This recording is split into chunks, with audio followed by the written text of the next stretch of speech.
Hi dear students, welcome to student point academy. Friends, आज के इस वीडियो में हम स्टैंडर्ड 7 मैथ्स का चैप्टर नंबर 1 ज्योमेट्रिकल कंस्ट्रक्शन में करेंगे प्रैक्टिस सेट 7, जो कि ये इस लेसन नंबर 1 का लास्ट प्रैक्टिस सेट है। सो स्टूडेंट्स, अगर आप इस चैनल पर नए हैं या फिर आपने हमारे चैनल को अभी तक सब्सक्राइब नहीं किया है और अगर आप चाहते हैं कि हम इस तरह के सभी वीडियोज आपके लिए लेकर आते रहें, तो आपको इस चैनल को सब्सक्राइब करना बहुत जरूरी है। तो आइए स्टूडेंट्स, स्टार्ट करते हैं।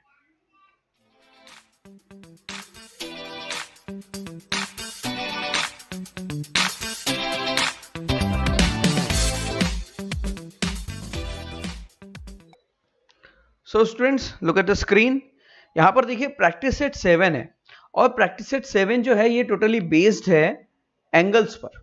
ओके, जो एंगल्स आपको दिखाई दे रहे हैं एंगल्स की कॉन्ग्रुएंसी पर, हम यहाँ पे कॉन्ग्रुएंस एंगल देखने वाले हैं। सो स्टूडेंट्स, कॉन्ग्रुएंस एंगल को समझने के लिए कुछ एक्टिविटी आपकी बुक में दी है जो पेज नंबर 8 पर है। सबसे पहले हम उसे देखें। तो देखिए यहां पर लिखा हुआ है the congruence of angles. Congruence का मतलब हमने इसके पहले वाले प्रैक्टिस सेट में समझा था। कॉन्ग्रुएंस ऑफ लाइन के बारे में हमने देखा था। उसमें हमने देखा था कि कॉन्ग्रुएंस ऑफ लाइन मतलब ऐसी लाइन जिसकी लेंथ, ऐसी दो लाइन जिनकी लेंथ सेम टू सेम होती है, उसे हम कॉन्ग्रुएंस लाइन कहते हैं। जैसे कि मान लीजिए ये एक लाइन है और ये एक लाइन है। ओके, इस लाइन का नाम है ए बी और ये है सी डी। ओके, ये भी 5 सेंटीमीटर है और ये भी 5 सेंटीमीटर है। Both line are equal. अगर दोनों लाइन 5 सेंटीमीटर है तो ये दोनों लाइन आपस में इक्वल कहलाएगी। इट मींस कॉन्ग्रुएंस कहलाएगी। मतलब हम ऐसा लिख सकते हैं कि ए बी जो होगी ये कॉन्ग्रुएंस होगी सी डी के साथ। ओके, तो ऐसी ही कुछ बात यहां पर रिलेट करती है एंगल्स के साथ और इसी बात को हम समझने वाले। So observe the angle and right the name of those having equal measures. तो हमें कुछ एंगल्स दिए हुए पेज नंबर 8 पर और पेज नंबर 9 पर। इन एंगल्स को ऑब्जर्व करके हमें सेम एंगल जो होंगे कॉन्ग्रुएंस एंगल लिखने हैं। कौन से एंगल इक्वल है वो हमें बताने हैं। ओके, तो आइए, तो यहां पर देखिए एक एंगल 35, 90 और 100 इधर है, इधर भी है 35, 90, 100। ओके, देखिए सेम एंगल और ये 40, 40। तो इसमें हमें क्या करना है कि भाई कौन से एंगल इक्वल मेजर्स के हैं वो हमें यहां पर बताने हैं। तो लिखेंगे angle A B C. Angle A B C किसके साथ इक्वल है? एस पी एम के साथ। तो लिखेंगे एंगल ए बी सी ये कॉन्ग्रुएंट है एंगल एस पी एम के साथ। ओके, दूसरा फिर इधर 100 वाला एंगल कौन सा है देखते हैं। Angle N I T. Okay, angle N नहीं, angle P T Q. Angle P T Q. Okay, angle P T Q जो कि 100 डिग्री है, तो ये किसके साथ कॉन्ग्रुएंस होगा? एंगल आर टी एस के साथ। ओके, तो लिखेंगे angle R T S. Okay, उसके बाद 90 डिग्री का एंगल यहां पर दिख रहा है, एक एस आर आई या आई आर एस, आप जो भी इसे कहना चाहें। तो यहां पर देखिए एक एन आई टी है। ओके, तो लिखेंगे एंगल एन आई टी ये कॉन्ग्रुएंस है किसके साथ? एस आर आई के साथ। तो एंगल लिखेंगे यहां पर एंगल एस आर आई। बस यही एक्टिविटी थी। अब यहां पर एक और एंगल है, look at here, 40 degree, 40 degree. So angle L M N it congruent to angle X Y Z. Angle X Y Z है ना, इक्वल है ना। बस सिंपल है, यही तो हमें इस प्रैक्टिस सेट में बताना है। अब आइए यहां पर कुछ बातें समझने के लिए क्या है। नाउ आई नो यहां पे क्या समझ में आता है। The two angle with equal measures are congruent to each other.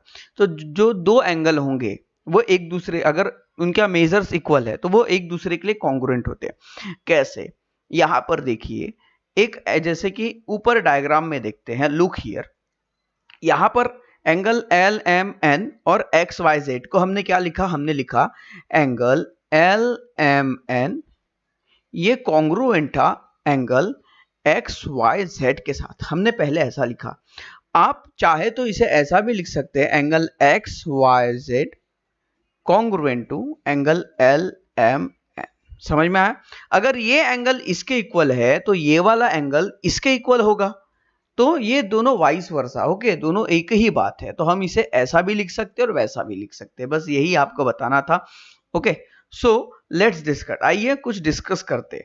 What's time does this clock show, यहां पर आपको क्या टाइम दिखा रहा है, यहां पर हमें दिखा रहा है 3 o'clock, 3 o'clock। ओके, यहां पर 3 बचा हुआ है। What is the measure of angle between its two hand. देखिए जब भी कोई भी मतलब ये जो घड़ी के जो दो हैंड होते हैं, वॉच के दो हैंड होते हैं, इस हैंड के बीच में देखिए 1 2 3 की गैप हो, देखिए 3 की गैप है, या फिर आप ऐसा गिन से 1 2 3 4 4 नंबर के बीच में अगर काटे हैं तो ये परफेक्ट 90 डिग्री बनाता है। ओके, अब आप कोई भी 4 नंबर यहां पर ले लीजिए, कोई भी 4, ऐसा नहीं कि ऐसा ही, जैसे आपने एक छोटा हैंड अगर यहां पर रखा है 8 पर, तो दूसरा हैंड 1 2 3 4 यहां 5 पर रख दीजिए, तो परफेक्ट ये 90 डिग्री बनाएगा। तो अगर इनके बीच में ऐसा 4 डिजिट की गैप है तो 100% ये 90 डिग्री एंगल बनाते हैं। तो यहां पर जो एंगल बना है ये 90 डिग्री का है। ओके, इस बात को ध्यान में रखिएगा, जनरल नॉलेज में इस तरह के क्वेश्चंस पूछे जा सकते हैं। Okay, eight which other times in the is the angle between the hand congruent with this angle, at which other time, कौन से अलग अदर टाइम में ये एंगल कॉन्ग्रुएंट हो सकते हैं, कौन से अदर टाइम में। अब यहां पर परफेक्ट टाइम बता रहा है, परफेक्ट टाइम पूछ रहा है, तो परफेक्ट अदर टाइम जो होगा वो देखिए आप ऐसा भी ले सकते हो, जैसे कि ये इसे आप ऐसा यहां पर ये ऐसा, ओके 9 o'clock, जब एकदम परफेक्ट 9 बजेंगे तो यहां पर 90 डिग्री का एंगल बनता है, तो हम यहां पर लिख सकते हैं 9 o'clock। ओके, है ना सिंपल। आइए अब प्रैक्टिस सेट की ओर चलते हैं, जो कि बहुत ही सिंपल है, छोटा सा है और बढ़िया है। Okay, so practice set 7, some angles are given below, कुछ एंगल्स यहां पर दिए हुए, using the symbol of congruence write the name of the pair of congruence angle in this figure. यहां पर अलग अलग एंगल दिए हैं, इनके सिंबल का यूज करके आपको एंगल्स के मेजर यहां पर बताने हैं। ओके, कॉन्ग्रुएंस एंगल आपको लिखने, तो आपको क्या करना है, you have to draw all the angles okay in your notebook, आपके नोटबुक में पूरे एंगल्स ड्रॉ कर लेने, उसके बाद आपको बताने हैं कि कौन सा एंगल किससे इक्वल होता है।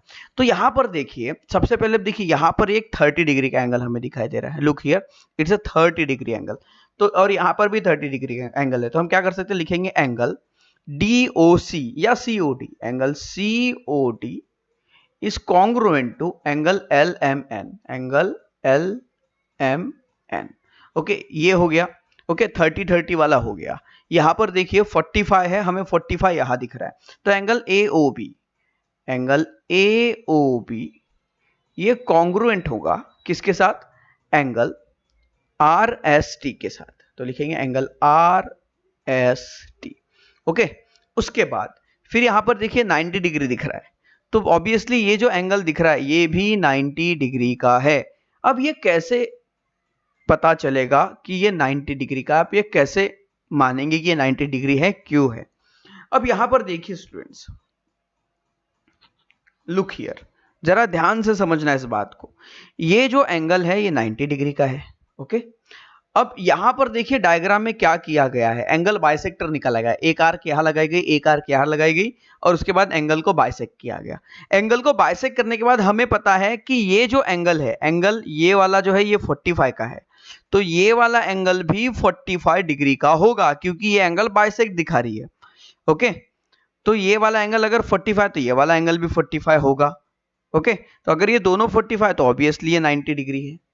ओके, तो यहां पर हम क्या कर सकते हैं, angle AOC, angle AOC is also congruent to angle PQR, angle PQR। एक और बात यहां पर निकल के आती है, एंगल AOB, एंगल AOB कितना था, 45 डिग्री। ओके, एंगल RST कितना है, 45 डिग्री। अगर हम इस एंगल को देखें BOC, क्योंकि एंगल बाइसेक्टर है, तो ये वाला एंगल AOB और BOC आपस में इक्वल हो गए, तो यहां पर हम एक और लाइन बना के ऐसा कर सकते हैं कि एंगल AOB कॉन्ग्रुएंट है RST से, और ये भी कॉन्ग्रुएंट है BOC से, मतलब तीनों जो एंगल है वो आपस में कॉन्ग्रुएंट है, हम ऐसा भी लिख सकते हैं। ओके, बस सिंपल था, ऐसा ही इसे करना था, सिंपल है। आप चाहे तो एक और पेयर बता सकते हैं, वैसे इस एक ही पेयर में हमने दोनों पेयर इसके बता दिए, तो बस इससे ज्यादा कुछ नहीं है इस प्रैक्टिस में, इतना ही है ये प्रैक्टिस सेट।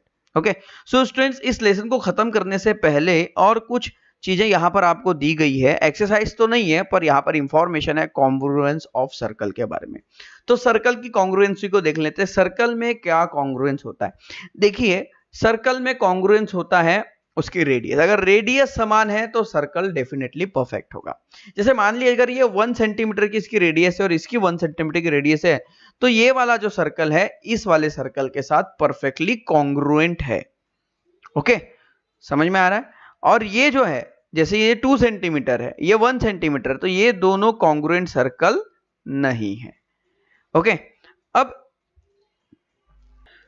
तो दोस्तों इस एक्टिविटी को करने के लिए आप बहुत अच्छे तरीके से इस एक्टिविटी को कर सकते हैं। कैसे करेंगे, आपको बटर पेपर ले लेना है, बटर पेपर ट्रांसपेरेंट होते हैं। ओके, और बटर पेपर में एक सर्कल बनाना है 1 सेंटीमीटर का या 2 सेंटीमीटर का, मान लीजिए आपने एक सर्कल बनाया, दूसरा भी सर्कल 2 सेंटीमीटर का बनाना है। अब दोनों सर्कल को आप एक के ऊपर एक करके रखिए, दोनों बटर पेपर को आप एक दूसरे के ऊपर रखिए, देखोगे कि पहले सर्कल की रिंग दूसरे सर्कल की रिंग को पूरी तरह से छुपा देगी। जैसे आपके घर में आपकी मदर है या सिस्टर है, ओके, तो उनके हाथ में चूड़ियां होती है, उनकी बैंगल्स को आप लीजिए, 2 सेम साइज की एक जैसी होती है, एक बैंगल्स को दूसरी बैंगल्स के ऊपर रखिए तो दोनों एक जैसे दिखेगी, ऐसा लगेगा आपको कि एक ही बैंगल है। इसका मतलब ये क्या हो रहे हैं, ये आपस में एक दूसरे को छुपा रहे हैं, एक दूसरे के ऊपर ओवरलैप हो जा रहे हैं परफेक्टली, मतलब ये एक दूसरे पर कोइंसाइड हो रहे हैं। क्या हो रहे हैं, कोइंसाइड। ओके, तो सर्कल भी कोइंसाइड हो सकते हैं, ट्रायंगल भी कोइंसाइड हो सकते हैं, एंगल भी कोइंसाइड हो सकते हैं और लाइन भी कोइंसाइड हो सकती है। ओके, कोइंसाइड कुछ भी होगा, जिसकी भी 2 सेम लेंथ है वो कोइंसाइड हो सकती है। तो यहां पर हमें क्या बात समझ में आती है, ये डेफिनेशन देखिए, हमें एक बात समझ में आती है इससे कि circle of equal radii are congruent circle. ये रेडियाई, ओके, RADIUS,